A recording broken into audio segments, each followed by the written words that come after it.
السلام عليكم ورحمة الله. تحية طيبة، وياكم جعفر العراقي. شرحي لهذا اليوم عن إنشاء باسورد قوي أو غير قابل للاختراق. مثل ما تعرفون نستخدم بحياتنا اليومية الباسوردات بشكل عام، نستخدمها بالراوترات والمواقع العالمية وأي موقع نسجل به.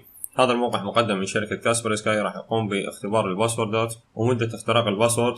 راح أقوم بوضع باسورد بشكل تجريبي.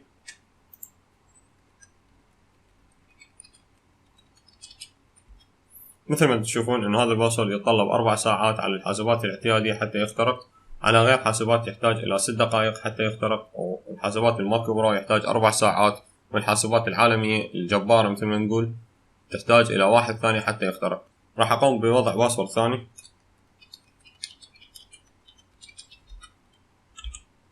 مثل ما تشوفون انه يحتاج هذا الباسورد الى 7 اشهر حتى يخترق، وعلى غير حاسوبات يحتاج الى 8 قرون حتى يخترق. على الحاسوبات الماك برو يحتاج الى 7 دقائق حتى يخترق، وعلى الحاسوبات العالمية يحتاج الى 15 دقيقة، وعلى الحاسوبات الجبارة يحتاج الى 6 ثواني. لهنا انتهى شرحي لهذا اليوم. اذا كان عندك اي سؤال او استفسار تقدر تراسلني. تحياتي لكم، جعفر العراقي.